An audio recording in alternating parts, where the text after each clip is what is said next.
Ein Spaltungs- und Zerfallsprozess, der mit scharfen Fraktionskämpfen begann und in den Moskauer Prozessen 1936 bis 1938 sein Ende fand.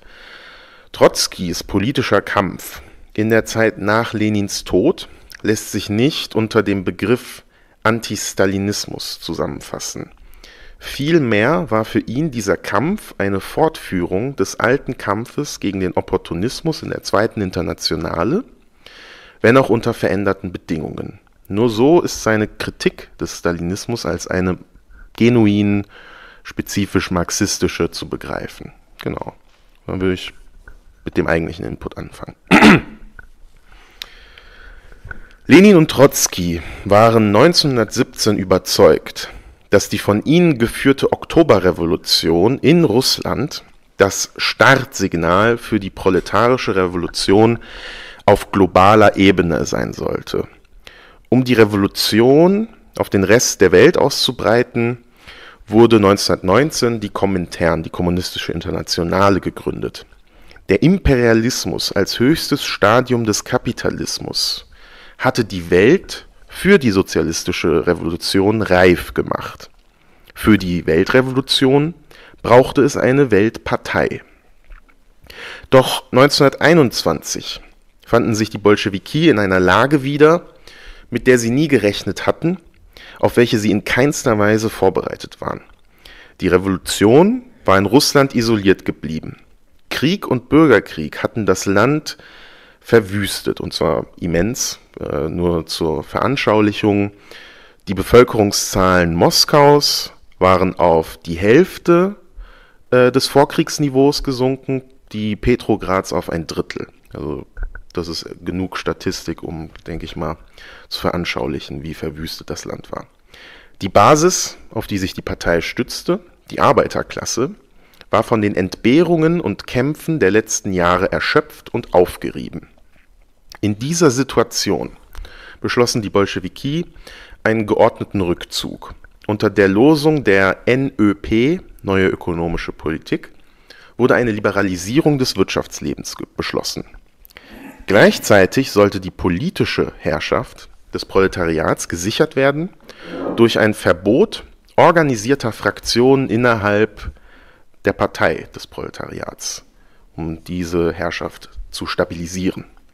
Diese Atempause sollte eine ruhige Aufbauarbeit ermöglichen und dadurch den Sowjetstaat als Basis der Weltrevolution stabilisieren. Die Jahre 1921 bis 1923 sind Jahre der sogenannten Windstille.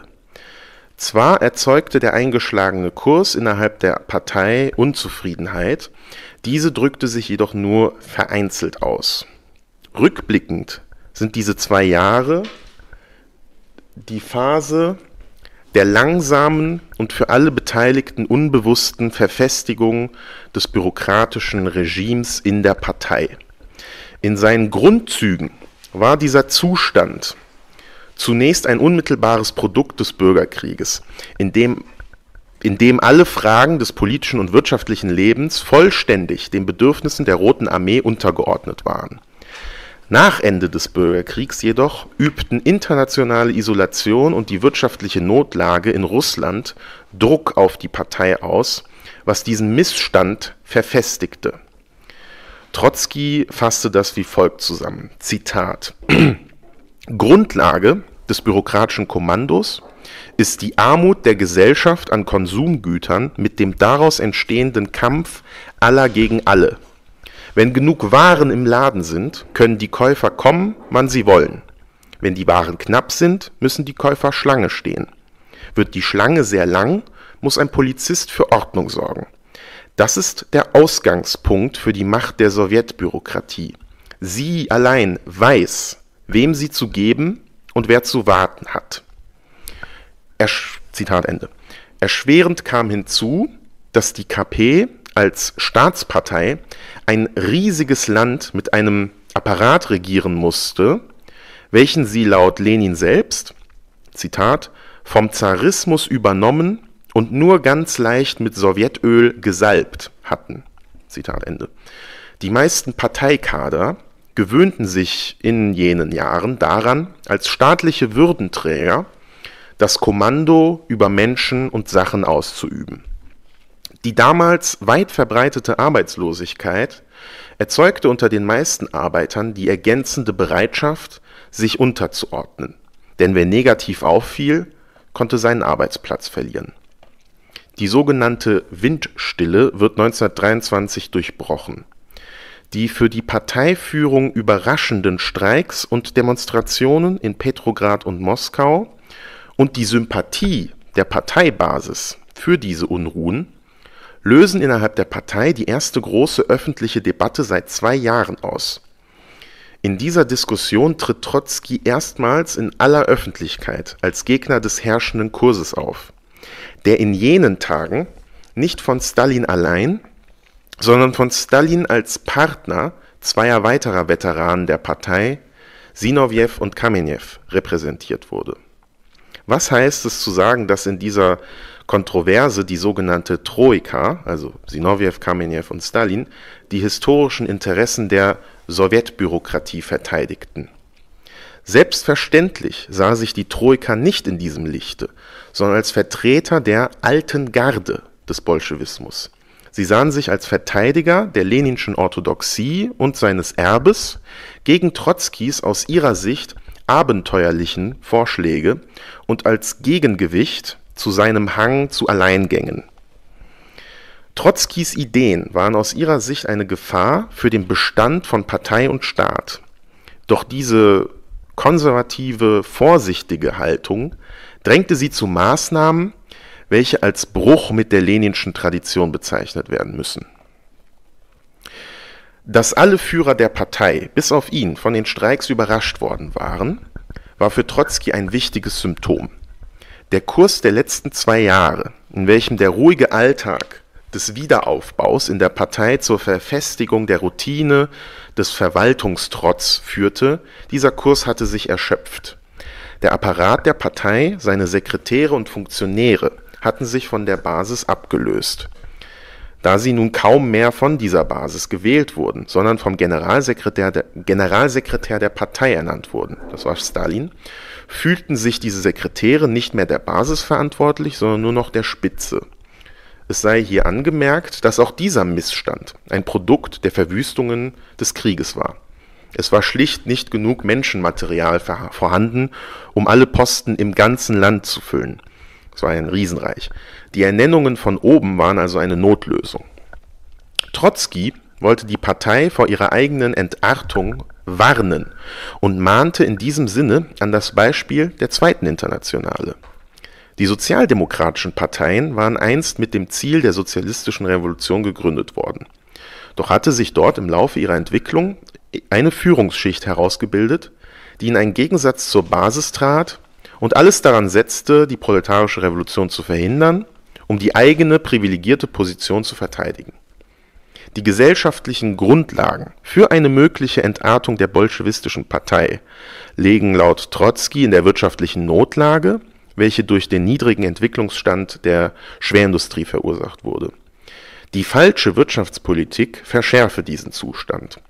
Ein weiterer Faktor sei, dass die Partei als allein Regierende einem massiven bürokratischen Druck durch den Staatsapparat ausgesetzt war. Die Gefahr bestünde, dass nicht mehr die Partei den Staat leite, sondern umgekehrt der Staat, der Staatsapparat, sich die Partei unterordnen und nach seinen Bedürfnissen umgestalten würde. Davor hatte Lenin bereits 1922 auf dem 11. Parteitag gewarnt mit folgenden Worten: Man nehme Moskau, die 4700 verantwortlichen Kommunisten und dazu dieses bürokratische Ungetüm, diesen Haufen. Wer leitet da und wer wird geleitet?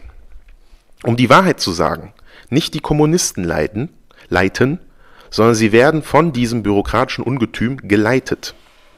In der Geschichte kommt es vor, dass ein Volk ein anderes unterwirft. Wenn das Eroberervolk eine höhere Kultur hat als das besiegte Volk, dann zwingt es ihm seine Kultur auf. Ist es aber umgekehrt, dann kommt es vor, dass das besiegte Volk seine Kultur dem Eroberer aufzwingt. Ist nicht etwas Ähnliches in unserer Hauptstadt geschehen? Ist hier nicht der Fall eingetreten, dass 4700 Kommunisten allesamt die Besten, einer fremden Kultur unterlegen sind. Zitat Ende. Trotzki verwies auf die soziale Zusammensetzung der Partei. Sie bestand nun zu einem großen und immer weiter wachsenden Teil aus Bediensteten des Staates, statt aus Industriearbeitern. Dieser Zustand müsse als Warnsignal gewertet werden und planmäßig beseitigt werden. Die Reaktion der Troika war in der Geschichte der Partei beispiellos. Eine Lawine von Artikeln ergoss sich in der Parteipresse über die Opposition. Trotzki und sein Trotzkismus, also da wird erst überhaupt ein Trotzkismus erfunden, seien dem Leninismus gegenüber feindlich eingestellt. Trotzki hetze gegen die Partei und ihre ehrwürdige Tradition. Er erhebe Anspruch auf Alleinherrschaft. Seine Industrialisierungspläne würden nur Chaos bringen und außerdem die Bauernschaft, also die große Mehrheit der Bevölkerung damals, die Bauernschaft und ihre Bedürfnisse mit Füßen treten. Gleichzeitig wurde jede einzelne Meinungsverschiedenheit, die Trotzki in der Vergangenheit je mit Lenin gehabt hatte, als Nachweis für seinen Antileninismus ausgegraben. Am Ende des Jahres 1924 war man bereits so weit, zaghaft mit der Umschreibung der Geschichte der Partei zu beginnen. Die offizielle Geschichtsschreibung begann, die Rolle Trotzkis bei der Oktoberrevolution 1917 herunterzuspielen. Gegen Trotzkis destruktive Kritik gab die Troika die Losung der Festigung der Einheit, Disziplin und Geschlossenheit der Partei aus. Diese müsse oberste Priorität haben, um die Errungenschaften der Revolution, das heißt insbesondere den Sowjetstaat, zu schützen. Schließlich befinde man sich ja in feindlicher Umzingelung durch den Weltimperialismus. Man beließ es aber nicht beim ideologischen Terror in der Presse. Auch organisatorisch wurde alles daran gesetzt, die oppositionelle Stimmung in der Partei auszuschalten. Parteifunktionäre, die auch nur der Sympathie für Trotzki verdächtigt wurden, wurden degradiert, versetzt, abberufen, abgesetzt, wie auch immer. Die Wahlen zur 13. Parteikonferenz im Januar 1924 wurden manipuliert, indem das indirekte Wahlsystem ausgenutzt wurde. Das Ergebnis? Die Opposition war mit 3 Stimmen von 128 Stimmen vertreten, was nicht im Ansatz die Stimmung der örtlichen Parteiversammlungen, besonders in den Großstädten, im Jugendverband und in der Armee widerspiegelte. Also es war jetzt nicht so, dass die Opposition eine Mehrheit hatte, aber 30, 20, 40%, je nachdem, war es schon. In der Armee wurde zum Beispiel ein Sympathisant Trotzkis als Leiter der politischen Verwaltung abberufen und auch das ZK des Jugendverbandes wurde einfach aufgelöst und ersetzt. Die Kampagne gegen den sogenannten Trotzkismus blieb nicht auf Russland beschränkt. Die Komintern erlitt 1923 2 bedeutende Niederlagen, nämlich das Scheitern der Aufstandsversuche in Bulgarien und vor allem Deutschland. Sinowjew war als Präsident der Komintern und Mitglied der Troika gezwungen, die Bedeutung dieser Niederlagen herunterzuspielen, um sein Prestige vor Trotzkis Kritik zu retten. Das Ansehen, welches Trotzki immer noch unter Teilen der Internationale genoss, war eine Gefahr für die Position der Troika. Besonders alarmierend waren die Proteste der polnischen und französischen Partei gegen die Misshandlung Trotzkis durch die Troika. Trotzkis Einschätzung der beiden Niederlagen wurde als pessimistisch und liquidatorisch verworfen. Stattdessen wurden sie als kurzfristige Rückschläge auf dem Weg zur baldigen Revolution bewertet.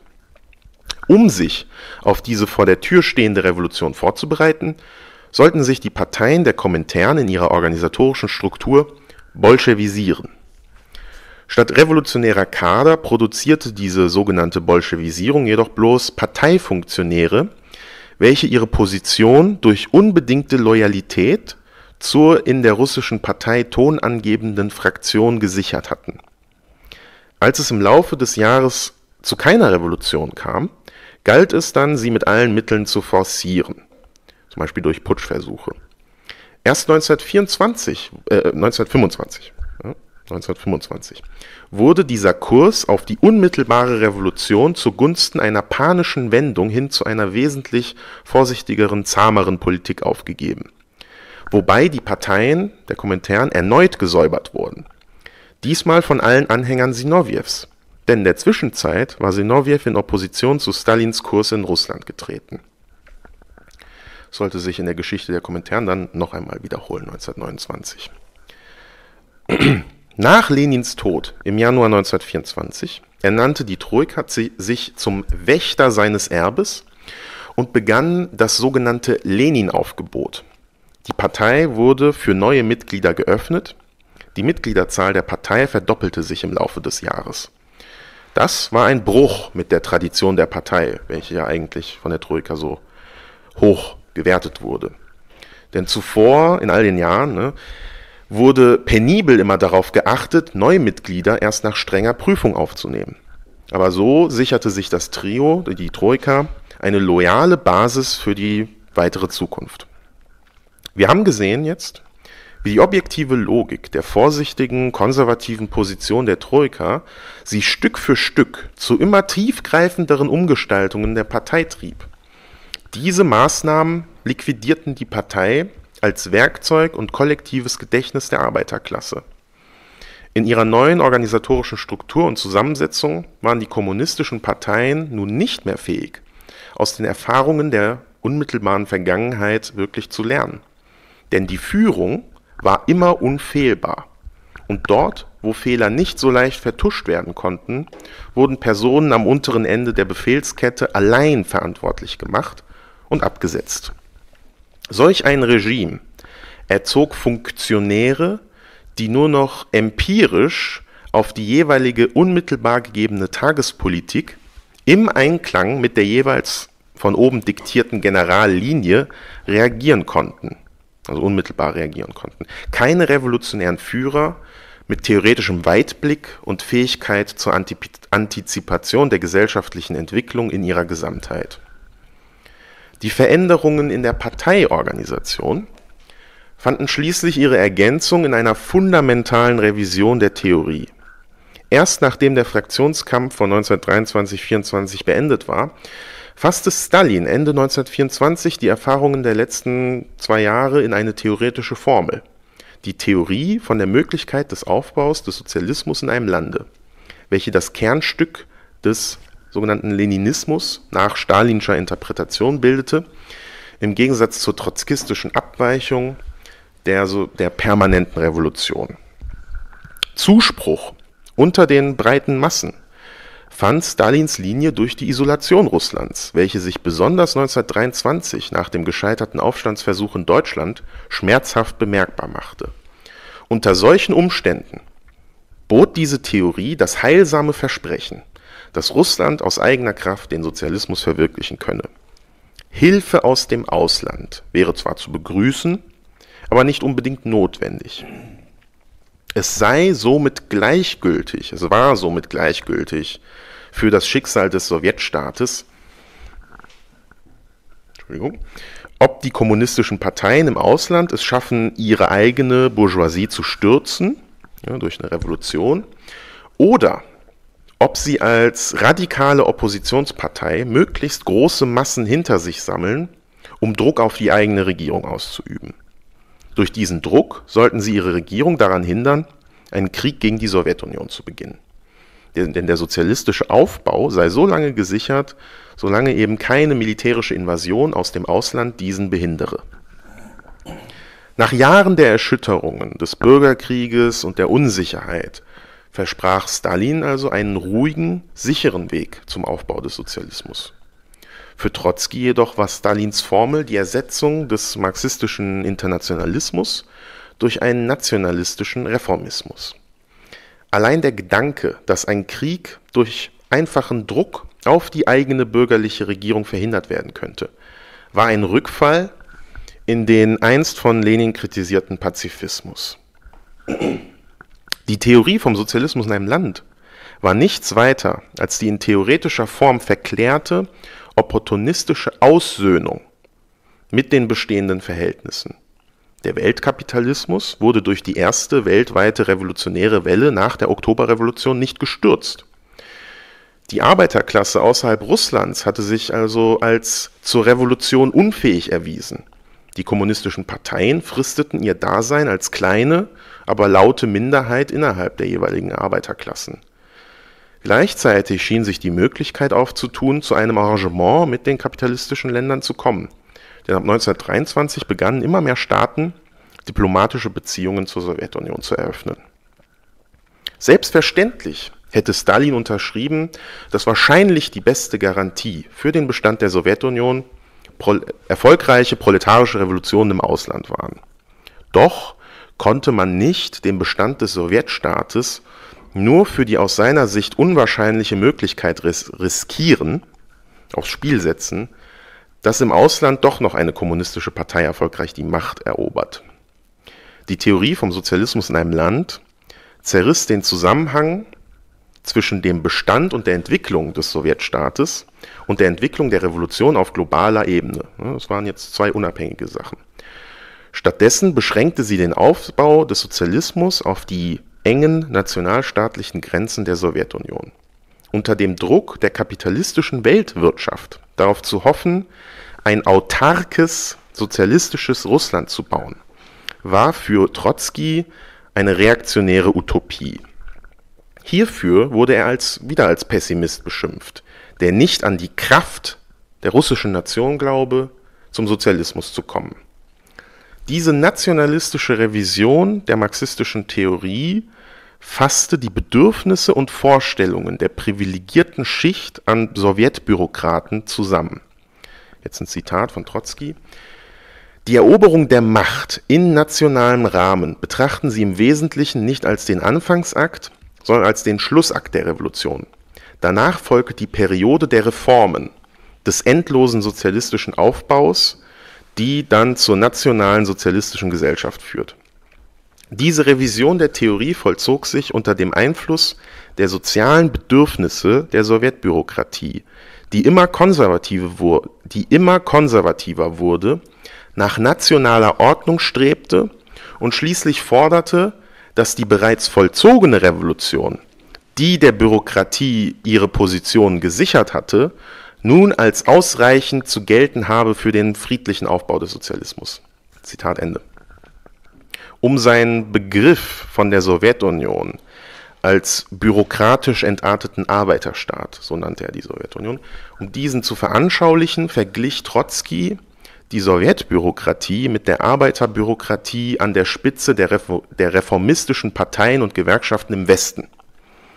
Der Arbeiterstaat war ein Produkt des revolutionären proletarischen Klassenkampfes, ein notwendiges Werkzeug, welches sich unter den widrigen globalen Bedingungen jedoch verselbstständigt hatte. Nun setzte dieser Apparat seine Selbsterhaltung, die Sicherung seiner privilegierten Position, sein Sonderinteresse gegen das Gesamtinteresse der proletarischen Weltrevolution. Als Marxist war Trotzki klar, dass die Existenz eines bürokratischen Verwaltungsapparates in der Übergangsphase vom Kapitalismus hin zum Sozialismus unentbehrlich war. Die Vermittlungs- und Bewusstseinsformen der bürgerlichen Gesellschaft können nicht sofort abgeschafft werden, sondern nur langsam umgewälzt werden. Solange das bürgerliche Austauschprinzip gilt, also die Menge an Konsumgütern, die jemand erhält, proportional ist zur Menge an verrichteter Arbeitszeit, solange bedarf es noch eines Kontrolleurs, der notfalls mit Gewalt dafür sorgt, dass jeder seinen gerechten Anteil bekommt. Solange die Arbeit selbst noch nicht das erste Lebensbedürfnis geworden ist, wie es bei Marx so schön heißt, müssen Anreize durch ungleiche Löhne und zusätzliche Prämien geschaffen werden. Die Sowjetbürokratie übte für Trotzki eine Doppelrolle aus. Insofern sie aus eigenem Interesse heraus den Start der Oktoberrevolution mit seiner zentral geplanten Wirtschaft und der kollektivierten Landwirtschaft verteidigte, kam ihr eine progressive Funktion zu. Jedoch war ihr nationalistischer Opportunismus gleichzeitig die größte Gefahr für den Bestand der Sowjetunion. Bei ihrem utopischen Versuch, in der isolierten Sowjetunion durch administratives Kommando den Sozialismus zu errichten, verwickelte die Bürokratie sich in immer tiefer gehende Widersprüche. Der Drang der Bürokratie nach immer mehr materiellen Privilegien erzeugt neben anderen Faktoren beständig die Gefahr einer Restauration kapitalistischer Verhältnisse. Schlussendlich konnte die Frage nach den Entwicklungsmöglichkeiten der Sowjetunion nur auf internationaler Ebene gelöst werden. Jedoch entwickelte sich die Komintern unter stalinistischer Leitung zu einem weiteren Hindernis für diese notwendige Weltrevolution. In den 20er Jahren drückte sich der bürokratische Opportunismus in der Komintern vor allem in der Tendenz aus, die schwierige, harte Arbeit, weltweit kommunistische Parteien aufzubauen, diese Arbeit zu umgehen. Stattdessen versuchte man, eine Abkürzung zur Revolution über kluge, taktische Manöver zu nehmen.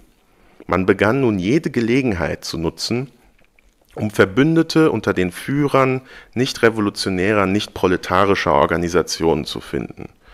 So wurde dann der Unterschied zwischen einer zwar radikalen oder sich radikal gebenden, doch letztendlich kleinbürgerlich-demokratischen Politik und einer proletarisch-sozialistischen verwischt.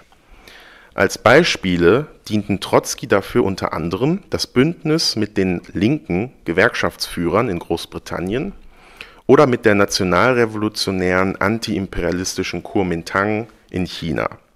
In beiden Fällen opferte man die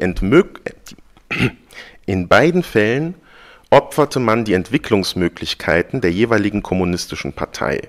Man hoffte, die Unterstützung und Sympathien der breiten Massen durch ein Bündnis mit ihren Führern zu gewinnen. Dieser Kurs wurde theoretisch gedeckt durch die Wiederbelebung der menschewistischen Stadien- oder Stufentheorie für die rückständigen, vom Imperialismus ausgebeuteten Länder. Diese Länder galten nun wie einst Russland als unreif für die proletarische Revolution. Stattdessen sollten sich die kommunistischen Parteien dort auf ein radikal-demokratisches Programm beschränken. Trotzki und seiner Theorie der permanenten Revolution konnte man nun vorwerfen, dass er historisch notwendige Entwicklungsstufen versuche, mit Gewalt zu überspringen. Der Kampf gegen den Trotzkismus trieb schließlich solche Blüten, dass die Theorie von einer notwendigen demokratischen Zwischenstufe schließlich ins industriell doch recht entwickelte Polen importiert wurde. Hier begrüßte die polnische KP den Putsch des Nationalisten und Ex-Sozialisten Pilsudski 1926 gegen die bei den breiten Massen unbeliebte elitäre rechtskonservative Regierung. Schon einen Tag nach dem Putsch korrigierte man diesen Fehler, der ein Produkt des ideologischen Terrors in der Komintern war. Man wollte sich schließlich nicht des Trotzkismus, des Überspringens notwendiger Zwischenstufen, schuldig machen. In den 30ern wurde schließlich endgültig das sozialistische Ziel in die ferne, unerreichbare Zukunft verschoben. Die sogenannte antifaschistische Volksfront sollte als ein klassenübergreifendes Bündnis die Demokratie gegen die unmittelbare faschistische Gefahr verteidigen. Im Kampf gegen Hitler-Deutschland vor und während des Zweiten Weltkriegs erfanden die Kommunisten sich neu. Sie waren nun begeisterte Patrioten und stimmten beispielsweise für erhöhte Militärbudgets. Keine Frage, die kommunistischen Parteien forderten weiterhin radikale Reformen in ihren Heimatländern, doch der revolutionäre Umsturz wurde von der Tagesordnung gestrichen. Was bleibt heute, nach dem Zerfall des Ostblocks, noch vom Stalinismus und von seinem Kritiker, dem Trotzkismus, übrig? Solange noch das Gespenst des Marxismus in der Gegenwart sein Unwesen treibt, solange lastet auch seine Vergangenheit auf uns. Mit Trotzki lässt sich die Geschichte des 20. Jahrhunderts gegen den Strich lesen, als eine Geschichte verpasster Möglichkeiten. Dies steht im Kontrast zu der Geschichtsschreibung von Sozialdemokraten oder Stalinisten, für die das letzte Jahrhundert ein Jahrhundert des Fortschritts durch große Reformprojekte war. Die Fortschritte in der Sowjetunion, die Trotzki ja auch nicht leugnete, hatten weniger aber mit der Einführung des Sozialismus zu tun, welcher laut den offiziellen Propagandisten übrigens 1935 unwiderruflich in der Sowjetunion erbaut wurde. Unwiderruflich. All diese Fortschritte hatten weniger mit der Einführung des Sozialismus zu tun, als mit der Importierung der Grundlagen der einfachsten bürgerlichen Zivilisation, also Bau von Schulen und Universitäten, Alphabetisierung und technische Ausbildung der breiten Bevölkerung, Aufbau einer nationalen, eigenständigen Industrie, Gleichberechtigung der Frau und viele weitere Sachen. Für Trotzki war es ein Hohn auf den Sozialismus, die Sowjetunion mit ihren Akkordlöhnen, der chronischen Korruption, den langen Schlangen vor Lebensmittelläden, dem Schwarzmarkt und all den anderen Sachen als sozialistisch zu bezeichnen. Zusammen mit der nationalistischen Ideologie vom Sozialismus in einem Land und den diversen zynischen diplomatischen Manövern an der Spitze konnte das nur zur Demoralisierung der internationalen Arbeiterklasse beitragen. Insbesondere die Doktrin vom Sozialismus in einem Land war laut Trotzki, Zitat, eine Quelle unausbleiblicher sozialpatriotischer Abirrungen. Ein längeres Zitat. Wenn man innerhalb der nationalen Grenzen den Sozialismus in der rückständigen UdSSR verwirklichen kann, dann erst recht im fortgeschrittenen Deutschland. Morgen werden die Führer der KPD an der Entwicklung dieser Theorie Geschmack finden. Übermorgen ist die französische Partei an der Reihe. Die kommunistische Partei eines beliebigen kapitalistischen Landes, die von dem Gedanken durchdrungen ist, im Inneren ihres Staates gäbe es alle notwendigen und hinreichenden Voraussetzungen für den selbstständigen Aufbau einer vollendeten sozialistischen Gesellschaft. Solch eine Partei wird sich im Grunde in nichts mehr von der revolutionären Sozialdemokratie unterscheiden, die ja auch nicht mit Noske begann, aber gerade in dieser Frage definitiv auf ihre falsche Bahn geriet. Am 4. August 1914. Zitat Ende. Sozialdemokraten und Kommunisten organisierten über mehrere Jahrzehnte hinweg Millionen an Menschenmassen für ein Ziel, das sie ohne Zweifel aufrichtig für Sozialismus hielten. Und doch war das Ergebnis ihrer Bemühungen nicht der Eintritt der Menschheit in eine höhere Gesellschaftsform, sondern bloß eine neue, modernisierte Fassade für den Kapitalismus. Die Parteien der Linke, also beide Parteien, nicht die Partei Die Linke heute, diese Parteien machten sich zum verklärenden Anhängsel der historischen Dynamik des Kapitalismus, welche ja bekanntermaßen beständig alles Stehende und Ständische vernichtet. In opportunistischer Manier liefen sie jeder radikalen Bewegung hinterher, solange diese die Massen auf die Straße brachte. Der Marxismus wurde zur Rechtfertigung für radikale, kleinbürgerlich-demokratische Reformarbeit. In der Vorstellung und Ideenwelt von Hunderten von Millionen Menschen verwandelte sich der Sozialismus in den modernen Wohlfahrtsstaat. Und was waren die Staaten des Ostblocks anderes als besonders großzügige Wohlfahrtsstaaten? Doch die Generation an Revolutionären, die einst die Oktoberrevolution und die auf sie folgenden Kämpfe in ganz Europa mitgemacht hatte, und die Massen, die ihnen gefolgt waren, traten noch für eine andere Vorstellung vom Sozialismus ein. In der Sowjetunion, dem Land der einzigen erfolgreichen Arbeiterrevolution, war der Widerspruch zwischen Versprechen und Wirklichkeit am schärfsten zu spüren. Die Moskauer Prozesse 1936 bis 1938, die damit einhergehenden Säuberungen bedeuteten die Vernichtung fast der ganzen Generation der alten Revolutionäre. Die Erinnerung, die bloße Erinnerung an den Anspruch der Revolution wurde in einem Meer von Blut ertränkt. Die Massen hatten sich ab sofort mit der Realität zufrieden zu geben und diese Sozialismus zu nennen. Trotzki behielt als einer der wenigen in den späten 30ern einen kühlen Kopf, während um ihn herum sozusagen die Welt unterging. Für ihn war die Welt immer noch eine, deren Veränderung möglich war. Der Stalinismus in der Sowjetunion war für ihn ein vorübergehendes Phänomen, bedingt durch besondere Umstände, durch das Ausbleiben der Weltrevolution und der damit verbundenen Isolation Russlands. Auch wenn sich die Sowjetunion doch noch weitere Jahrzehnte halten sollte, so kann der klägliche Zusammenbruch des Ostblocks 1989 beginnend als Beweis für seine Analyse gelten. Von den beiden Tendenzen, zwischen denen die Sowjetgesellschaft zerrissen war, entschied die Tendenz hin zur Wiederherstellung des Kapitalismus den Kampf für sich.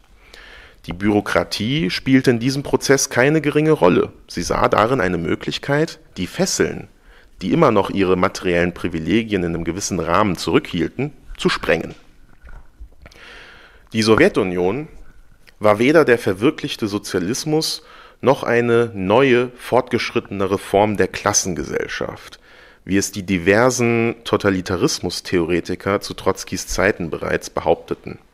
Beide Begriffe implizierten für Trotzki eine Stabilität der sowjetischen Gesellschaftsform, die für ihn nicht gegeben war. Trotzkis Kritik des Stalinismus war wie einst der Kampf Rosa Luxemburgs und Lenins eine Kritik einer bestimmten ideologischen Form, die der Marxismus im Laufe seines Wirkens annimmt. Der Stalinismus musste als Produkt marxistischer Praxis begriffen werden und seine inneren Widersprüche mussten entfaltet und kritisiert werden. Die inneren Widersprüche verwiesen darauf, dass der revolutionäre Prozess noch nicht an sein Ende gelangt war. Solch eine Kritik war weder notwendig noch wünschenswert, wenn der Stalinismus nicht als Abart, sondern als konsequente Weiterführung des marxistischen Projekts der proletarischen Revolution begriffen wurde. Egal, ob man jetzt diese Wertung positiv oder negativ darauf bezieht. Das ist das Problem, das trotz diverser Formen der Verdrängung weiterhin auf einem lastet, sofern man sich mit der Möglichkeit einer Wiedergeburt marxistischer Politik auseinandersetzt. Damit wäre ich ans Ende gekommen.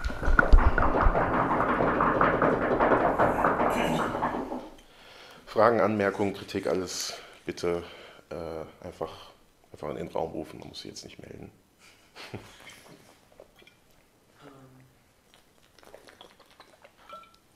Zu der Zeit der Windstille, hast du da, also es ist ja, wenn ich deinen Vortrag richtig verstanden habe, nicht ganz einfach zu sagen, sozusagen, da wurde sozusagen ein Fehltritt gemacht und da nicht, weil viele Dinge geboren wurden aus Notwendigkeit im Bürgerkrieg und dann praktisch nur naturalisiert wurden oder weiter ausgebaut wurden oder ihren Charakter verändert haben nach dem Bürgerkrieg.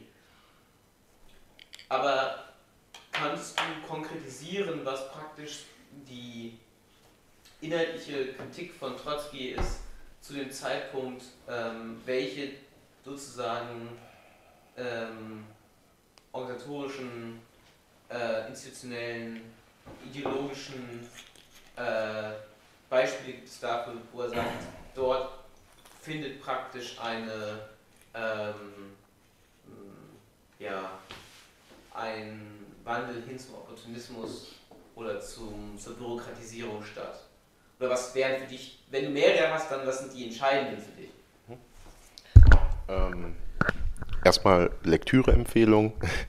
Der neue Kurs von Trotzki, 1924, 23. Ist eine Sammlung an Artikeln, die er dann auch zusammen publiziert aus dieser Debatte. Weil, genau, also da geht es nicht unbedingt noch nicht so richtig um Opportunismus, weil Trotzki da ja als noch als so Reformer auftritt, als vorsichtiger Reformer. Da geht es vor allem darum, eben diese Windstille, dass dieser alte Kurs sich erschöpft hat und dass wir jetzt die Partei anders gestalten müssen, die Parteiarbeit, die alltägliche. Weil, was er so sieht, ist vor allem dieses Sekretärsregime. Also das, was ich in das letzten Jahr auch abgehandelt habe, also dass immer mehr der Generalsekretär, damals Stalin, seine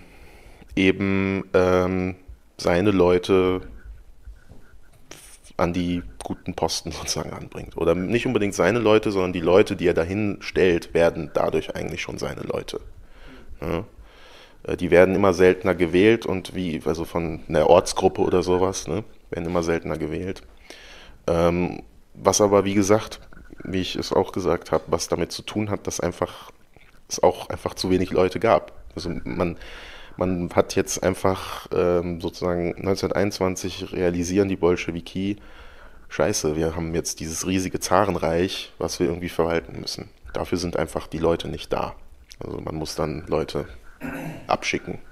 So, Ähm, Dieses Regime der Ernennungen und Absetzungen ist erstmal ein wichtiges. Und dann eine bestimmte Stimmung, auch in der Bürokratie, wo halt vorsichtige Kritik immer wieder abgeschmettert wird. Also wie gesagt, das ist sehr noch verschwommen, weil eben sich das erst kristallisiert in dieser Zeit. Deshalb kann ich dir auch keinen konkreten Moment geben. Das ist ja sowieso eine Freizeitbeschäftigung linker Historiker. An welchem Datum ging es bergab? Ne? Trotzki würde definitiv sagen, dass zum Beispiel der Januar 1924, als dann diese Debatte stattfindet und dann die Partei geöffnet wird, dass das ein wichtiger Bruch ist. Also wo da wirklich so offen ein Bruch in der Parteigeschichte ist, nämlich dass einfach Massen an Leute reingeschickt werden. Einmal einfach, da kommen dann noch mehr Karrieristen und Funktionäre und sonst was rein des Staates, die vorher nicht Parteimitglieder waren, aber natürlich auch eine Menge begeisterter Arbeiter. Weil, ne, das ist das Lenin-Aufgebot, Lenin ist gestorben. Ähm, ne, viele Leute waren einfach enthusiastisch auch dabei und haben sich dann der Führung angepasst, denn das waren ja die Erben Lenins. Das ist definitiv ein Bruch, sozusagen, wo man wo man was festlegen kann, wenn man möchte.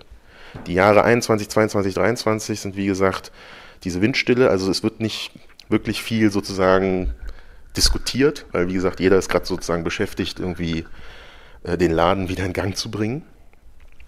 Aber wie gesagt, so die Kritik, die dann immer wieder kommt, wird dann sehr barsch sozusagen abgeurteilt schon. Trotzki macht sich dem teilweise auch schuldig, Anfang 1922. Und auch bei Trotzki gibt es nicht diesen Moment, wo er in Opposition auf einmal gerät. Das ist auch ein Prozess, der sich, Isaac Deutscher, seine Biografie in 3 Bänden ist großartig. Da ist es der 2. Band, glaube ich, dann im 1. Kapitel direkt, wo er das abarbeitet, so 1922, 21, Laufe des Jahres 22, 23 sozusagen, Stück für Stück, merkt auch Trotzki, dass irgendwas schief läuft. Und Trotzki ist nicht der Einzige. Es gibt viele. Genau, das habe ich ja Lenin auch zitiert. Aber es ist, wie gesagt, noch alles sehr schwammig. Man kann es noch nicht so genau fassen, was man machen muss. Und es ist ja auch, es gibt nur beschränkte Mittel, was dagegen zu tun. Weil irgendwie die Bolschewiki sind die einzige Partei, die übrig geblieben sind. Die müssen diesen Staat irgendwie verwalten und irgendwie so lange aushalten, bis halt im Ausland irgendwas passiert. Das ist so die Sache. Und das, wie gesagt, deshalb ist dieser Fraktionskampf erst 1923, 24, wo das endlich mal ausführlich ausdiskutiert wird, wo sich die Fronten bilden. Das ist so der Moment, wo dann eben Stück für Stück klarer wird für die Leute, die in diesen Debatten, in diesen Fraktionskämpfen sind, für was sie einstehen. Insofern ist auch 23 in Deutschland entscheidend. Definitiv. Und ich weiß, wir hatten schon mal... Apropos Deutschland 1923, sorry, dass du es gerade sagst, ne? Sorry, dass du sagst. Sorry, dass ich reinrede. Nee, aber mach erstmal weiter. Deutsch. Weil nur da, wir hatten schon mal irgendwann drüber gesprochen, aber das ist ja auch spannend, weil da ja schon, ich meine 1919, 1918 hat ja im Endeffekt gibt es ja keinen direkten Einfluss aus dem Sowjetstaat in der Form. Ja, also die schicken eine Delegation zur Gründung der KPD. Also als die Novemberrevolution passiert, schicken sie Leute los, nämlich Karl Radek, Bukharin und noch jemanden. Die werden an der Grenze gestoppt und Radek reist illegal ein und organisiert zusammen mit Rosa Luxemburg und anderen die Gründung der KPD. Aber die Komintern gibt es erst ab März 1919. Ja, entsprechend ist 23 ja irgendwie so ein Punkt, wo schon im Endeffekt sich die Frage stellt für die Kommentaren, wie geht man mit der revolutionären Situation in Deutschland um? Und ich weiß nicht, wir hatten schon mal irgendwann, ich kann mich halt schlecht erinnern, deswegen würde ich dich gerne nochmal fragen, wie da der Einfluss im Endeffekt dann der Troika praktisch auf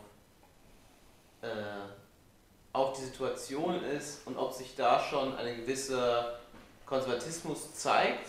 Ja, Trotzki hätte geschickt werden sollen 1923 nach Deutschland, weil der damalige KP-Führer, PD-Führer Brandler um Hilfe gebeten hat, dass sie bitte Trotzki schicken würden, und Stalin mit seinem Veto lehnt das ab. Unter anderem. Unter anderem. Also da ist auch wieder alles sehr schwammig. Ja.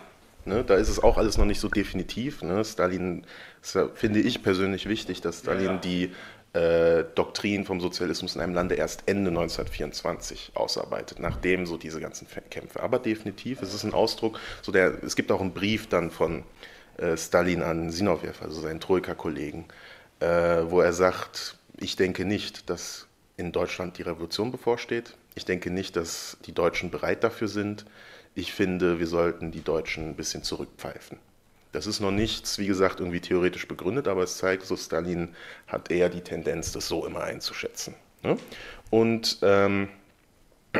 genau, 1923 bis eben so November oder so rumort es im Politbüro. Also Trotzki ist Teil des Politbüros, also eigentlich des obersten Organs der Partei und damit des Staates. Dazu gehört die Troika, die im Politbüro sitzt, und noch ein paar andere, Bukharin und andere Namen fallen mir nicht ein. Aber es sind wenige, es sind vielleicht maximal 10 Leute, das ist ein Gremium. Und das Jahr 1923, das habe ich jetzt nicht hier beschrieben, ist das Jahr, wo im Politbüro hinter verschlossenen Türen schon so Trotzki in Opposition gerät. Deshalb habe ich ja gesagt, die Debatte ist da, wo er in der Öffentlichkeit das erste Mal als Kritiker auftritt. Genau, im Politbüro, und entsprechend ist die Troika definitiv, hat die da schon ein Interesse daran, Trotzki nicht zu schicken. Sie sagen, wir brauchen ihn hier und so weiter und so fort. Ne? Aber es ist klar, dass sie nicht riskieren können, dass Trotzki also einen Erfolg dort in Deutschland irgendwie noch bringen könnte, weil dann käme Trotzki mit seinem ganzen Prestige zurück. Also es ist alles noch auf dem Level von persönlichen Intrigen, klar. Und Trotzki denkt auch in der Zeit, dass das alles nur so persönliche Sachen sind. Das denkt er auch noch 24 teilweise. Also er hat nicht von einem Tag auf den anderen eine ganze Theorie der Sowjetbürokratie, sondern er merkt erst, und auch die Leute, die Troika selbst, die denken halt, wir müssen da vorsichtiger an die ganze Sache angehen. Und wie gesagt, es gibt den Brief von Stalin an Zinoviev, Trotzki wird nicht geschickt, all diese Sachen. Also da wird definitiv dieses Debakel in Deutschland wird definitiv gemismanagt. Das schon. Ja, ich würde gerne ergänzen, man muss sich vorstellen, diese Leute haben 5 Jahre davor die Revolution zusammen gemacht. Also das muss man sich mal überlegen. Ne? Die waren federführend daran beteiligt, teilweise jahrzehntelang dabei, bei den Bolschewiki oder auch davor bei der russischen Sozialdemokratie. Waren jahrzehntelang dabei, und dann geht das nicht so von jetzt auf gleich. Ne? Es kommen Probleme auf, die so nicht vorhergesehen wurden, weil man fest davon ausgegangen ist, dass 6 Wochen spätestens in Deutschland die Revolution ausbricht. Passiert auch 1918, ne? Also ein paar Monate später. Das wird niedergeschlagen und dann hat man einen Salat. Na, also das war wirklich, also man muss, also was ich auch in meinem Teaching damals wirklich immer wieder betone, ist, dass es wirklich plausibel war anzunehmen, dass es eine Weltrevolution geben könnte. Und dass es nicht irgendwie so ein Hirngespinst gewesen ist, das irgendwie an Haaren aber komplett falsch war, sondern es war eine reale Möglichkeit. Zumindest in den Augen der Marxisten. Und ich glaube auch, dass man da so am nächsten drankommt in die Situation damals. Okay, und dann passiert, und dann ab dem Moment eigentlich 1918, 19 ist man nur noch reaktiv. Also man reagiert nur noch auf Situationen, die eigentlich so nicht vorgesehen waren. Ne? Und dann kommen immer wieder neue Fragen auf, und das geht ja, kann man monatsweise was dafür Fragen, Frieden von Brest-Litovsk, Sozialrevolutionäre gehen raus aus der Koalition, ne? Gehen in Opposition zu den Bolschewiki teilweise. Und dann geht es weiter, ne? Und so weiter und so fort. Ne? Und das sind einfach Fragen dann und dann kann man einfach, und deswegen ist glaube ich auch deswegen finde ich es sehr gut, wie es Lukas herausgehoben hat, dass ein langsamer Ablösungsprozess ist, wo vieles überhaupt nicht klar war. Ich meine, Trotzki zu Anfangs glaubt sicherlich, dass auch Stalin und Bucharin und Semyonow die Revolution weitertreiben wollen. Ne? Also warum sollte er es nicht annehmen? Ne? Ich meine, es gibt unterschiedliche Einschätzungen, Urteile über die konkrete politische Situation. Die gab es aber auch schon 1917. Ne? Also, und dann erst später, und das ist, glaube ich, der wichtige Punkt dann, den wir auch im Lesekreis in den Text lesen, und erst später wird es dann endgültig sagen, klar, was eigentlich das Problem am Stalinismus ist. Es ist nicht so das Problem, dass er nicht demokratisch ist. Da finden Wahlen statt. Ja, wahrscheinlich manipuliert, okay. Nur eine Partei. Wer weiß, ja? Aber das eigentliche Problem am Stalinismus ist das, was Trotzki dann feststellt 1930, ist, dass es eben diese Illiberalität, ne, also die Einheit in dem Sinne von Staat, Partei, Zivilgesellschaft, das ist sozusagen das Problem, was der Stalinismus was auch eine Entwicklung verhindern könnte. Natürlich auch die Theorie, das hängt auch damit zusammen, ne, vom Sozialismus in einem Land, aber ich will darauf nochmal machen, weil man es heutzutage auch gerne hört, Stalinismus ist undemokratisch. Das ist eigentlich ein Problem. Es ist vor allem zweierlei. Das ist einmal Verbrechen an der Weltrevolution laut Trotzki und zweitens eben das Problem, dass eben da eine Identität geäußert wurde, die jegliche Liberalität eigentlich erstickt. Das würde ich so sagen, ist, und das kam auch erst 10 Jahre später, hat es angefangen. Ne? Mein persönliches Urteil wäre, dass wahrscheinlich nur die Wahlen 1924 manipuliert waren. Danach hatte man eigentlich sich so festgesetzt, dass man danach eigentlich machen konnte, was man wollte. Und die Leute, also die breite Masse hätte zugestimmt, mehr oder weniger. Besonders Stalin... Ja, Parteikonferenz und dann Parteitag. Das waren so 2 unterschiedliche Modi. Ist nicht so wichtig jetzt. Aber, ne, also als sozusagen, genau, als man eigentlich dann klar gemacht hat, so diese und jene Sachen sind tabu. Das ist ein Prozess, den man der Bevölkerung erst langsam einimpft, vor allem in den 30ern. Danach konnte man eigentlich recht demokratisch alles machen, so, also Wahlen, lokale Wahlen und sowas. Also selbst also das ist nicht das Problem. Trotzki hat sich auch nie als demokratische Opposition zu Stalin gesehen, sondern als Weiterführer des radikalen Marxismus, des Bolschewismus von der Oktoberrevolution an. Da habe ich noch eine kleine Ergänzung. Ich glaube auch, was ein wichtiger Punkt ist, gerade in der Frühphase, dass obwohl das Fraktionsverbot schon davor bestand und auch das Parteienverbot, ne, das ist noch weiter vorher gewesen, dass nach wie vor aber bei den Bolschewiki eigentlich ein reger Austausch stattfinden konnte.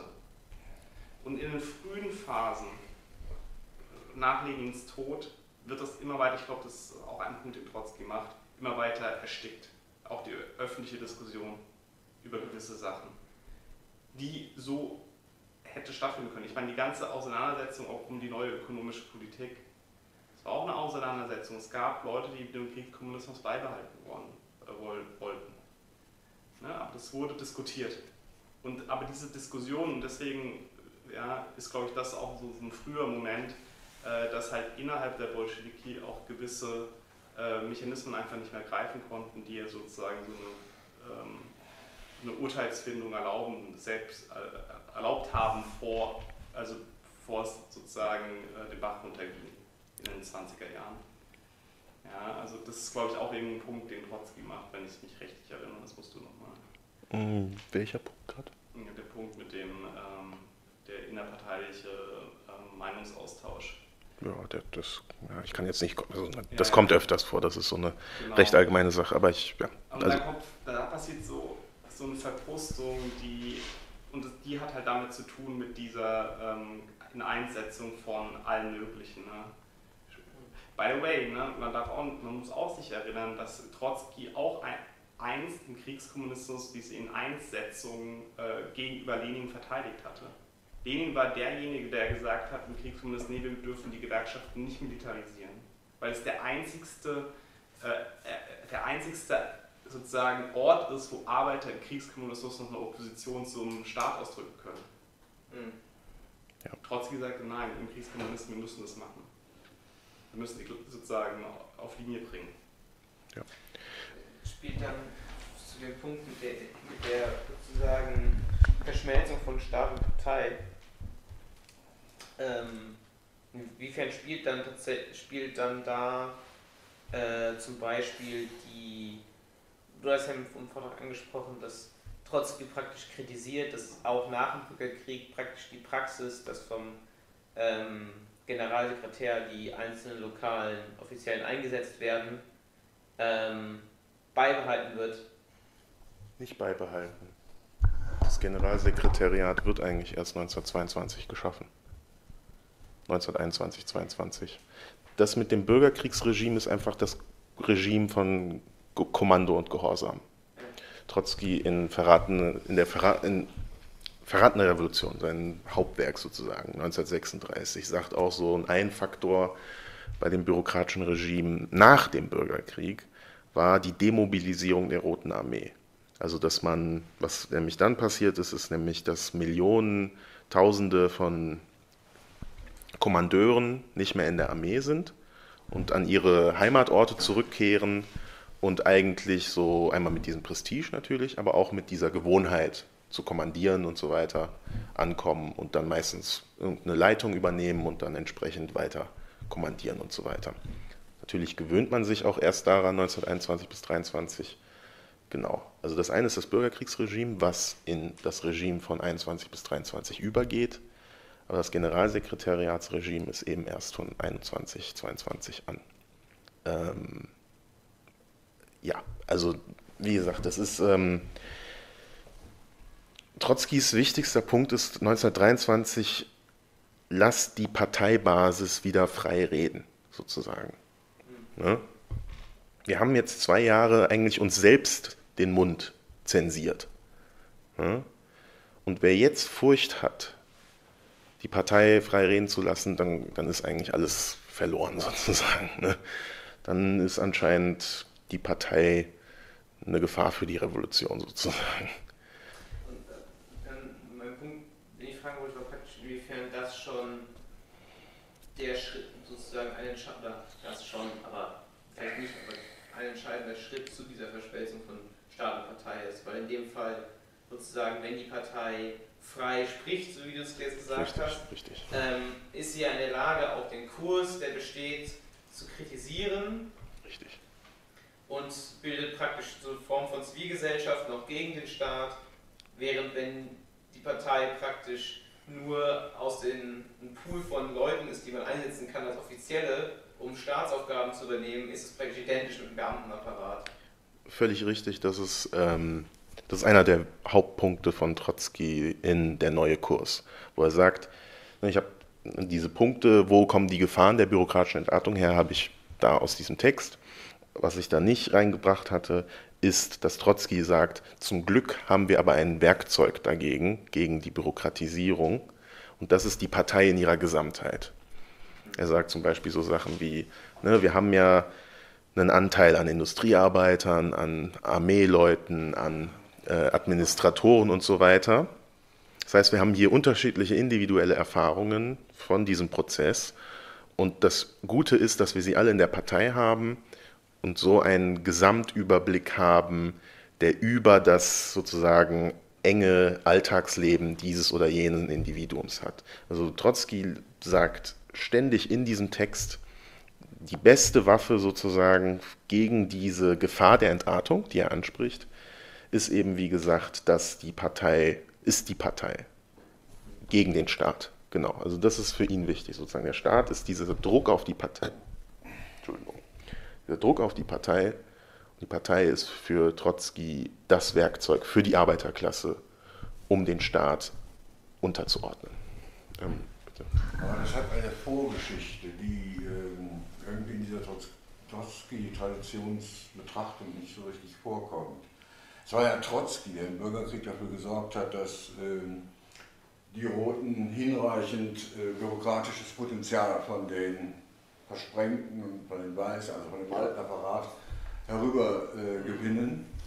Und damit einher gingen aber eine Reihe von sehr gefährlichen Zwischenfällen, wo Leute, die von Stalin rekrutiert worden waren, also nationale Minderheiten, man würde vielleicht sagen Prekariat, was dann später Dorfarmut hieß, gewaltsam aneinander geraten sind. Ja? Und Lenin im Bürgerkrieg diese Phänomene da unter Kontrolle halten musste. Also es kam zu Massakern an frisch von Trotzki rekrutierten Bürokraten durch halbanarchistische Elemente, oder wie man die dann bezeichnet hat. Ja. Und also sich da von Bürokratiekritik etwas sofort Fruchtbares, Sinnvolles, diskursiv Wertvolles und so zu versprechen ist, vor dem Hintergrund solcher Erfahrungen, die möglicherweise mehrfach am Rande des Zerbrechens dieses Projektes gewesen sind, ja, also wo sich dann Stalin und Trotzki auch bei Lenin gegenseitig übereinander beschwert haben und es irgendwie also klargestellt werden muss, wem man welche Garantien ausspricht. Ne? Nicht, dass man also Leuten gegenüber eine Garantie ausspricht für die Ausübung von Aufgaben und Ämtern und am nächsten Tag davon werden deren Familien als Geiseln genommen. Ja, also ja, völlig richtig. Das ist eine Vorgeschichte jetzt, die ich mir vorstellen kann in ihrer Wirkung dann später, dass es für diese Idee Fraktionsverbot und Eindampfen und de facto die Partei zu einem neuen Adel zu machen. Ja. Das ist von der Osteuropa-Wissenschaft so ein Begriff da, dass sie haben die Tchinovniks, also die Tchinovniks sind die Bürokraten sind gespalten, die eine Hälfte ist raus aus dem Land, weißgardistisches Exil, die andere Hälfte haben die Roten aber rübergezogen, um Russland als Big Russia zusammenzuhalten. Sie haben diese Leute nicht im Untergrund.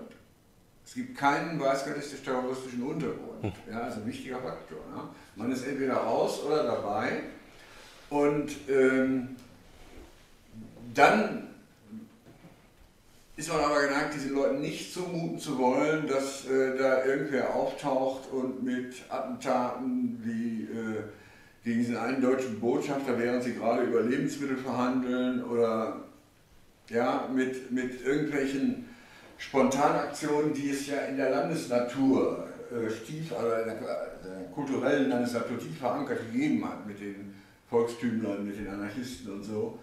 Also dass sie da wirklich Angst hatten, dass ihnen das um die Ohren fliegen kann und deswegen eben die Vorstellung de facto sich durchgesetzt hat, dass man aus dieser rot angestrichenen zaristischen Verwaltung, dass man die doppelt in Dienst nimmt als Dienstadel, dann nochmal als speziell verpflichteter Dienstadel im Rahmen des Lenin-Aufgebots in die Partei aufzunehmen oder die Karte überwachen zu lassen. Also dass man aus einem Ensemble solcher Nöte heraus aber auch gehandelt hat. Das ist völlig richtig. Also ich kann eigentlich allem nur zustimmen. Erstens sollte ich eigentlich in meinen Ausführungen ausreichend klar gemacht haben, dass dieses Regime nicht vom Himmel gefallen ist, sondern eben aus dieser Notlage entstanden ist. Und es ist vollkommen richtig, Trotzki während des Bürgerkrieges, also ich habe ja auch eben gesagt, so dieses Regime kam aus dem Bürgerkrieg und wer war eigentlich das Gesicht des Bürgerkrieges? Das war Trotzki als Chef der Roten Armee und so weiter und so fort. Völlig richtig. Aber das hat weniger, würde ich dann sagen, mit der Debatte dann, die 1923, 24. Natürlich konnte Stalin zum Beispiel so diese Bilder einsetzen, also er konnte sagen, also das hat er meistens nicht öffentlich gesagt, sondern vieles, was die Troika vor allem 23, bevor dieser Streit öffentlich wird, macht, ist ja so bei dem Parteitag zum Beispiel Anfang 1923 so in den Hinterzimmern so den Leuten zu sagen, also Leute, dieser Trotzki, der ist schon ein bisschen gefährlich. Also ist ein guter Mann, hat ein Talent, aber es ist auch besser, wenn wir ihn ein bisschen zurückhalten. So, wurde eine Flüsterkampagne gestartet. Und dazu gehörte auch so, Trotzki, ihr erinnert euch doch noch, der war der Verteidiger der Privilegien der alten zaristischen Offiziere und so weiter und so fort. Also dass man dem ein bisschen mehr, nicht nur ein bisschen mehr, sondern wesentlich mehr Entlohnung gegeben hat. Also klar, aber das ist die eine Sache. Das ist die Sache, diese ganze Notlage, genau, auch die Leute, die man in die Partei reingelassen hat, genau, man musste Posten füllen, schon im Bürgerkrieg und so weiter und so fort. Da hat man eine Menge Leute reingelassen, einfach weil es natürlich nicht unsinnig ist, an verantwortungsvollen Staatspositionen Leute zu haben, die sich der Parteidisziplin beugen. Das wurde dann 1921, 22, nachdem der Bürgerkrieg vorbei war, hat Lenin versucht, nicht nur Lenin, sondern die ganze Partei versucht, durch Säuberungskampagnen, also einfach aus der Partei rausgeschmissen zu werden, diesen Missstand zu lösen. Definitiv. Das hat, und dann ist natürlich dann das Lenin-Aufgebot eine entgegengesetzte Richtung. Aber wie gesagt, das ist diese Notlage, all das, klar. Aber dann steht das 1923, 24 eigentlich das letzte Mal zur öffentlichen, ausführlichen Debatte. Ja, die Pravda wird eigentlich effektiv im Dezember 1923 für Oppositionsstimmen geschlossen. Also da erschienen Artikel aus der Opposition auch, von Trotzki und so weiter. Und was macht dann die Troika? Sie entlässt die Chefredaktion, die Redakteure und setzt neue ein. Also das ist der Moment einfach, wo das letzte Mal offen, breit das diskutiert werden kann. Es kommt noch natürlich in den Jahren darauf, bis Trotzkis Exil, immer wieder zu großen Diskussionen. Aber da ist dann schon sozusagen, wenn man so will, die Karten sind gegen Trotzki dann einfach gemischt. Und was ich nochmal sagen kann, ist, Deutschers Trotzki-Biografie geht sehr ausführlich darauf ein, sozusagen, wie diese missliche Lage dieses Regime Stück für Stück festigt. Und wie gesagt, auch im Vortrag, am Ende die Lösung für all die Probleme in Sowjetrussland können nicht in den Grenzen Sowjetrusslands gelöst werden, sondern auf globaler Ebene. Und das ist dann nochmal das viel größere Problem, dass eben die Bürokratie in der Sowjetunion, natürlich durch ihre Position und so weiter, in der ganzen Welt auch ein Hindernis schafft für die Fortführung der Weltrevolution. Und da gibt es dann auch wieder 1000 natürlich objektive Faktoren, die dafür gesorgt haben, dass sich diese kommunistischen Parteien kommandieren ließen. Ja. Aber wie gesagt, das ist so die Frage, ne, was ist objektiv, subjektiv, die alte Frage, die eigentlich den ganzen Marxismus beschäftigt hat. Ja, so wie weit kann subjektiv politisch in diesen Verlauf interveniert werden. Und Trotzki hat das 17 Jahre unermüdlich versucht. Das ist so sein politischer Kampf. Es war kein Kampf um Ideale, Prinzipien oder sonst was, sondern es war ein konkreter politischer Kampf, in dem Fragen gestellt würden um konkrete Fragen des Kurses. Und ja, Trotzki hat sich nicht durchgesetzt. Hunderte Millionen von Menschen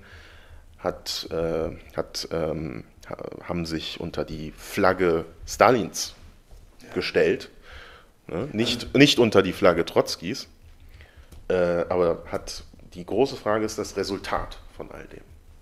Aber man kann es vielleicht so sehen, dass es eine Wahl war zwischen Selbsttätigkeit und ein Vorbild vorgebaut bekommen.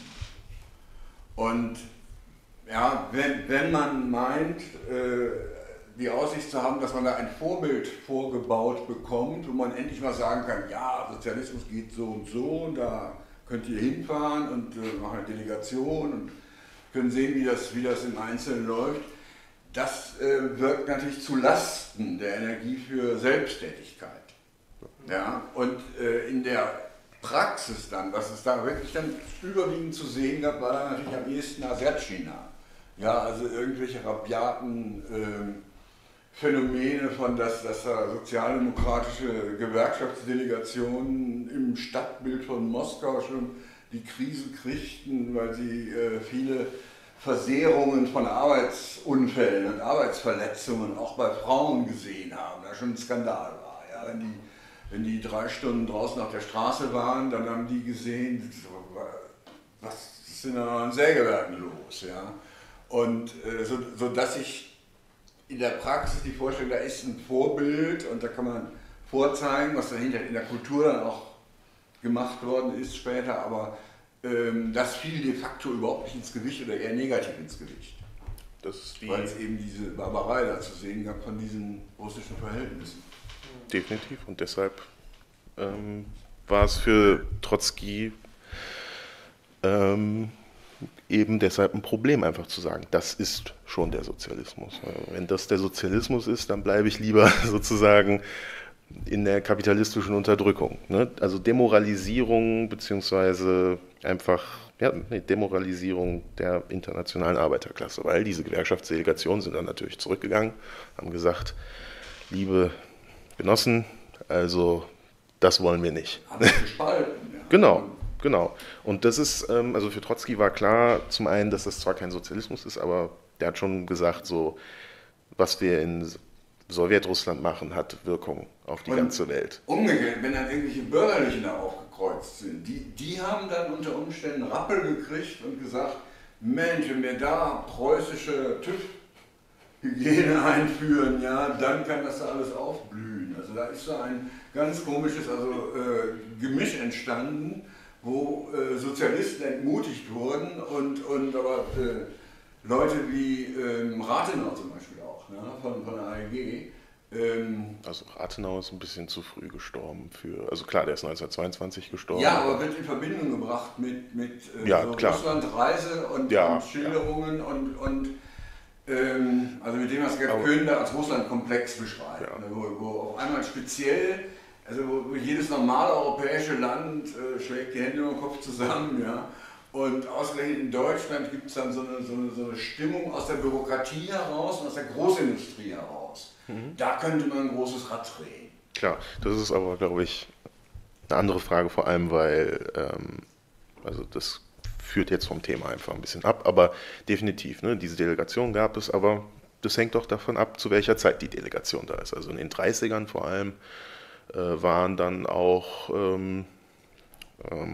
Labour-Sozialdemokraten, ne, die Webs und sowas, sind in die Sowjetunion gegangen und haben gesagt, großartig, was da aufgebaut wird, großartig, das finden wir großartig. Also, und die haben dann ja ein riesen Buch geschrieben. Da gibt es so einen Spruch, ich habe es gesehen und es funktioniert, auf Englisch irgendwie. Kann sein. Aber auf jeden Fall zum Beispiel also Trotzki geht auch auf solche Sachen ein, also diese Freunde der Sowjetunion in den 30ern, wo es ganz großartig ist zu schauen, was war die Meinung dieser Freunde der Sowjetunion zur Oktoberrevolution, als die Oktoberrevolution passierte. Schlimm, barbarisch, ein Verbrechen, was weiß ich. Aber 10, 12, 15 Jahre später kommen sie mal in die Sowjetunion rein und finden Stalin großartig. Ja, da ist der New Deal marschiert im Gleichstand wie die Faschisten. Ja. Richtig. Das ist natürlich dann auch eine globale Tendenz hin zu irgendwie Staatsintervention. Genau, also das New Deal Amerika hat auch, also die liberale Intelligenz war auch von der Sowjetunion begeistert und von Trotzki, verachteten Trotzki. Ja. Der hat nur genervt. Wo begegnet uns denn heute noch Stalinismus? Heute? Das ist halt das Schwierige, weil einfach, also würde ich jetzt so sagen, weil natürlich gibt es irgendwie diese Traditionsvereine sozusagen, aber heute ist es eigentlich dieser Opportunismus, jeder Massenbewegung hinterherzurennen, ist eigentlich ein universelles Phänomen geworden. Auch selbsternannte Trotzkisten haben sich an jeden Wagen herangeklammert, um dann dort ein paar Leute hinzukriegen. Also heute begegnet uns Stalinismus weniger konkret, würde ich sagen, eher sein Beitrag, wie bitte? Ausdrücke. Nicht Ausdrücke, sondern ich würde sagen, sein historischer Beitrag zur Verwischung der Grenze zwischen dem, was proletarisch, sozialistisch, revolutionär war, und dem, was definitiv irgendwie radikal und progressiv und fortschrittlich genannt werden kann, von mir aus, aber dann doch eher etwas damit zu tun hat, dass Kapitalismus sich ständig erneuert und immer wieder neue Formen von Beziehungen und sonst was schafft. Deshalb begegnet uns heute so konkret Stalinismus nicht. Man kann an verschiedenen Stellen in der stalinistischen Theoriebildung in den späten 20ern, 30ern, 40ern Sachen finden, die zu dem führen, was wir heute haben. Klar, das kann man aber genauso bei den Sozialdemokraten dieser Zeit finden und bei einfach auch allgemein einfach den progressiven Demokraten, Liberalen und so weiter. Also heute macht es wenig Unterschied, ob eine Gruppe trotzkistisch oder stalinistisch oder sonst was ist, würde ich sagen. Die Praxis ist eigentlich die gleiche. Trotzkismus ist ja auch später auch so praktisch zu einer Affirmation von Stalinismus. Also die Sekten nach Trotzki sozusagen sind auch später affirmierend gegenüber dem Stalinismus geworden. Manche definitiv. Ja. Und manche nicht. Ja. Und manche so weit, also genau, die trotzkistische Bewegung nach 45 spaltet sich dann auch in Lager, die sich an den offiziellen Kommunismus irgendwie dann doch wieder heranschmiegen wollen, an den Ostblock irgendwie heranschmiegen wollen. Genauso Leute, die irgendwie versuchen, diesen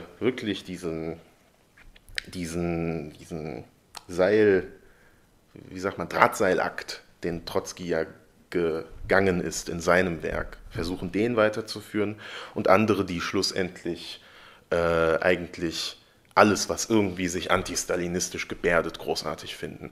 Und sei es eine katholisch-nationalistische Bewegung in Polen.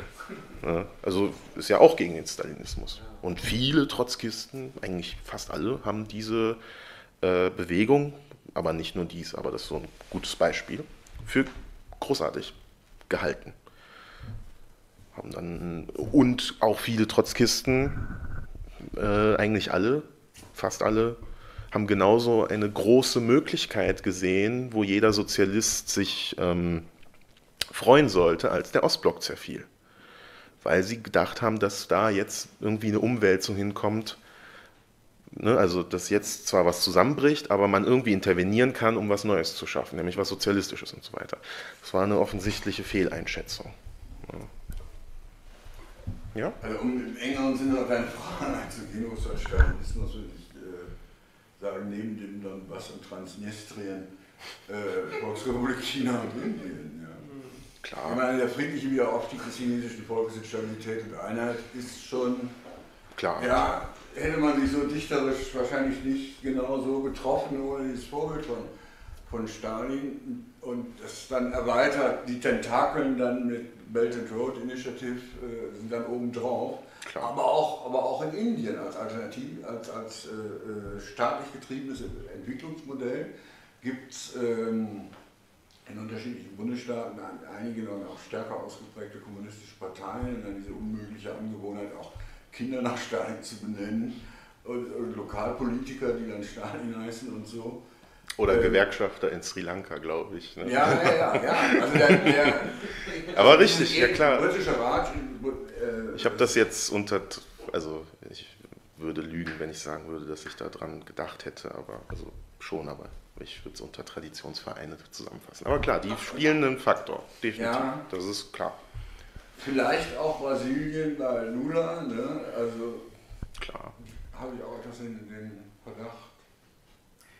Ich glaube aber, Das hat aber, wie gesagt, mehr mit diesem allgemeinen Mischmasch aus einfach Opportunismus zu tun. Im Sinne von, das sind dann auch einfach sozialdemokratische Parteien. Und Land ist größer. Also man braucht ein großes Land und dann so Milieus, also so viele Ressourcen. Aber ich glaube, der Punkt ist schon, dass Milieus es da. eher sozusagen, es ist weniger darum, sozusagen es auch in einem Land oder in mehreren Ländern festzumachen und das Genau. die sagen, sondern es ist eher, ich habe deswegen auch die Frage gestellt, weil wo ich auch an Stalinismus denken musste, war also jüngst hier die CDU bringt einen Antrag im Thüringer Landtag ein, die AfD stimmt dafür mit und die Linkspartei dort sagt, die CDU muss jetzt arbeiten mit Faschisten zusammen, wir müssen die Brandmauer aufbauen gegen den Faschismus, das ist halt Volksfront.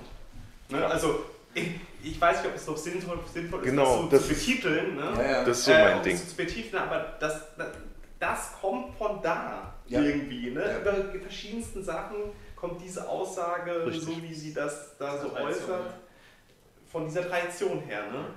Auch, sagen wir mal, die verschiedensten Vorstellungen von irgendwie, also ne, diese ausführlich, genau, also das wird in den 20ern eben noch auf diesem Level geführt mit tausenden Lenin-Zitaten, also diese demokratische Zwischenstufe, die den wunderbaren Namen trägt, demokratische Diktatur der Arbeiter- und Bauernschaft versus Diktatur des Proletariats, also ob diese Zwischenstufe nötig ist oder nicht, also da wird noch mit ganz viel Lenin-Zitaten umhergeschmissen.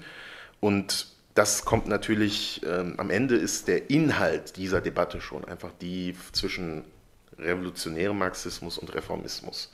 Weil wie sich das dann Stück für Stück, ne, das fängt in den 20ern an und wird in den 30ern zum Beispiel, taucht das wieder auf, als ich das gelesen habe, bin ich umgefallen. Die spanischen Kommunisten, als sie eben antifaschistische Patrioten werden im Bürgerkrieg, nennen diese Republik eine demokratische und parlamentarische Republik neuen Typs. Ja. Also nicht einfach irgendwie Demokratie oder, wie es Lenin sagen würde, Diktatur der Bourgeoisie, sondern eben diese ganz besondere Form, die es zu verteidigen gilt. Und so Stück für Stück dann zum Beispiel hier in Deutschland kennen wir das mit der DKP und der antimonopolistischen Demokratie. Ja.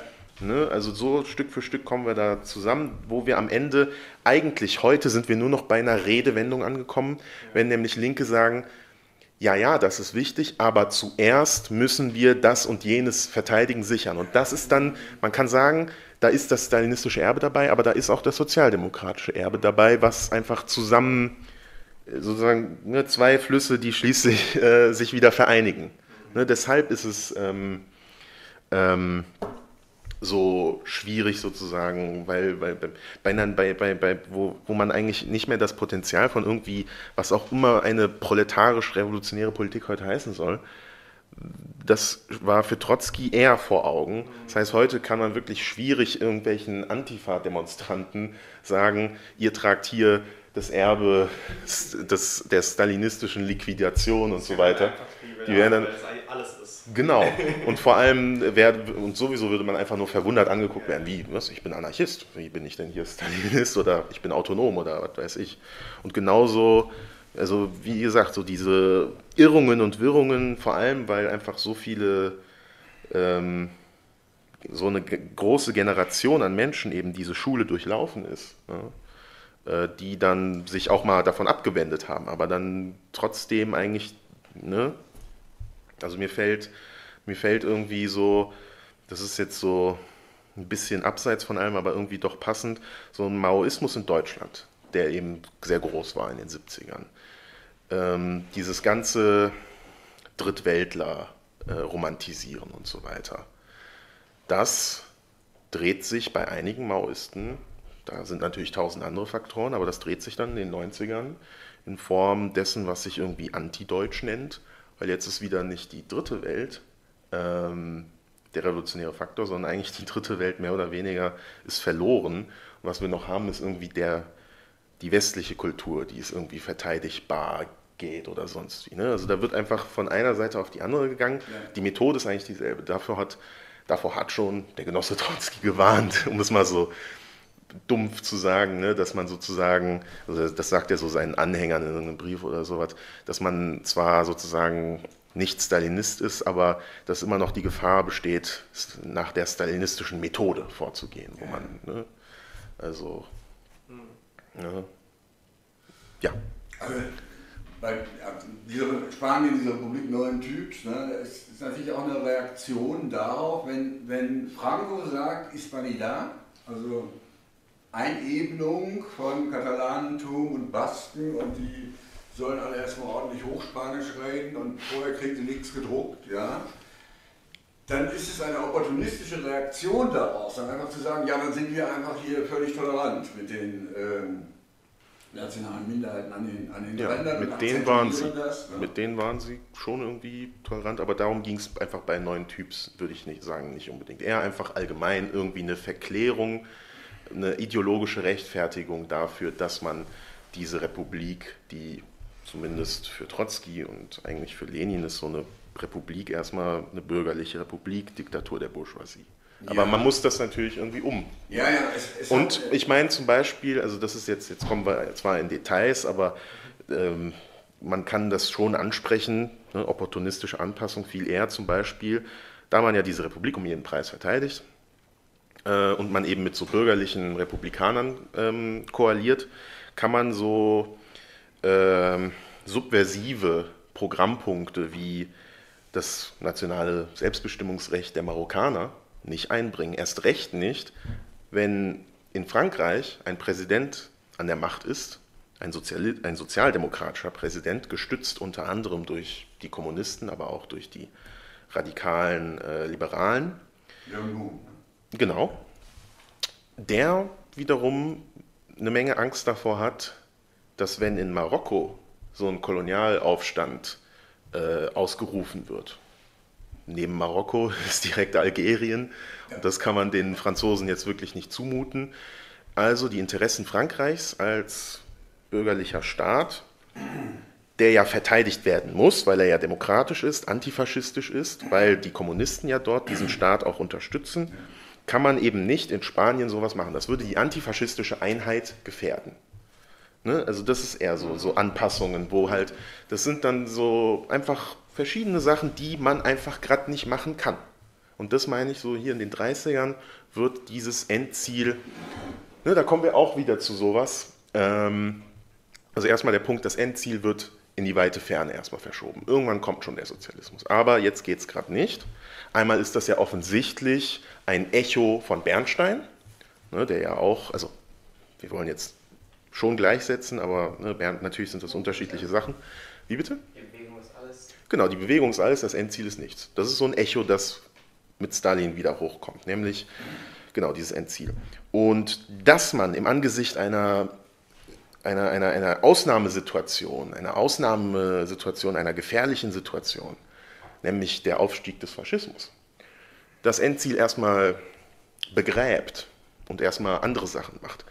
So ein Echo, natürlich über mehrere Jahrzehnte vermittelt, ist natürlich heute irgendwie auch noch da. Ja. Dass diese oder jene Katastrophe bevorsteht, sei es der